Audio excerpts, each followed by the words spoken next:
Hindi na pwede magdemanda ang pamilya ni Lena dahil patay na si Pedring. Violation ito ng right of the accused. Birit ka kasi ng birit na wala sa lugar eh. Ayan, nangyari tuloy sa'yo, nakuryente ka. Sayang ka, Margalyo. Kung sakaling binuhay ko si Pedring, masisiguro mo ba sa akin magtatagal siya sa kulungan?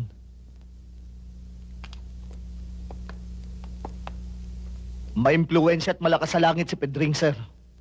Kaya't sa impyerno ko siya ginarahe dahil wala ng pensador sa ilalim ng lupa. Kung binuhay ko siya, ilang Elena pa tutuluyan niya? Ang dami mo naman sinasabi. Meron nga ho pala akong nakalimutan itanong sa inyo, sir. Sakali naman ho kayang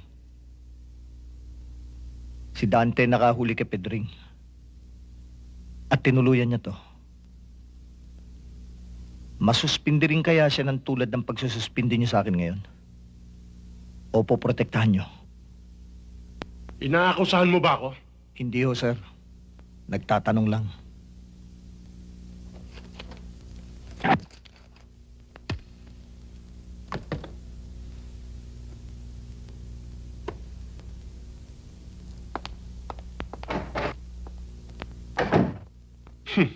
Sisiguruhin ko makukulong yan. Pagkatapos ng masusing pag-aaral ng hukumang ito, at ayon din sa pahayag ng mga saksi at mga nahiharap na katibayan laban sa nasasakdal, ikaw, Lucio Margalyo, ay napatunayan ng hukumang ito na nagkasala sa pagpatay kay Pedro de Leon. At hinahatulang ka ng hukumang ito na mabilanggo ng 8 taon, 6 na buwan at 5 araw. At inaatasan din na magbayad ng halagang 50,000 piso sa mga naulila ni Pedro de Leon. And so ordered. Sorry, Sarge. Ayos lang ho yun, Tony. Lucio! Huwag ka na magsalita. Baka magkaiyakan pa tayo dito eh. Nakakahiya sa mga tao. Huwag mong pababayaan ang mga anak natin. Tsaka,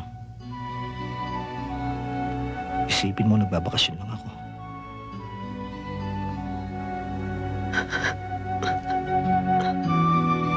Pare, 8 taon ang sentensya mo.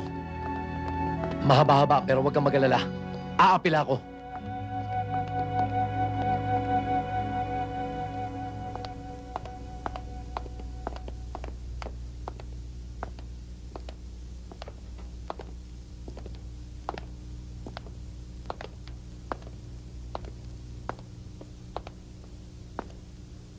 Lucio Margalyo, nagkita rin tayo. Hindi nga lang sa magandang sitwasyon. Bata ako pa kasi ang kinalaban mo sa asunto. Paano yan? Sentensyado ka na. Maswerte ka't dito tayo nagkita, Alexander Sarmiento. Kung nagkataon nandun ka sa pinagtataguan lunggano ni Pedring, malamang binirit na rin kita.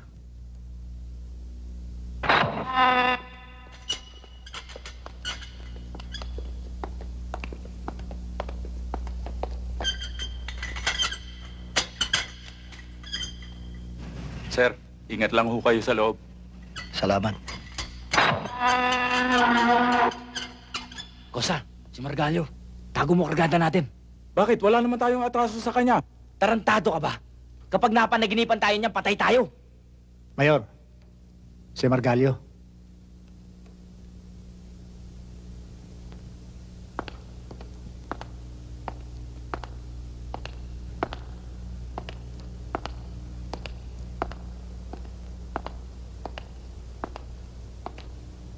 Margalyo, matagal ka na naming hinihintay dito. Ingat! Mapapanaginipan din kita.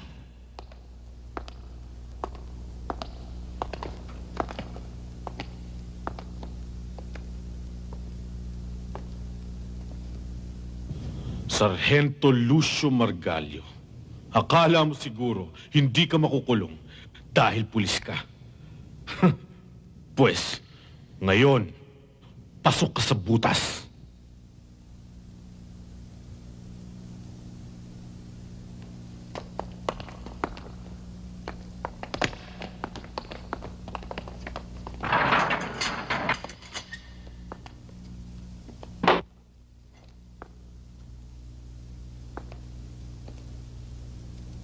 Tandaan mo, teritoryo ko to, ha? At ang batas ko ang nasusunod dito.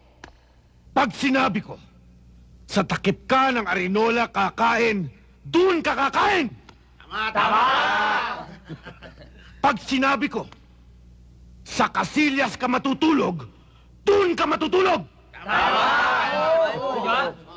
At pag sinabi ko, sa Pusali ka maliligo, doon ka maliligo! Tama! Naiintindihan mo ba? Lucio Margallo? Ang laki mo pala.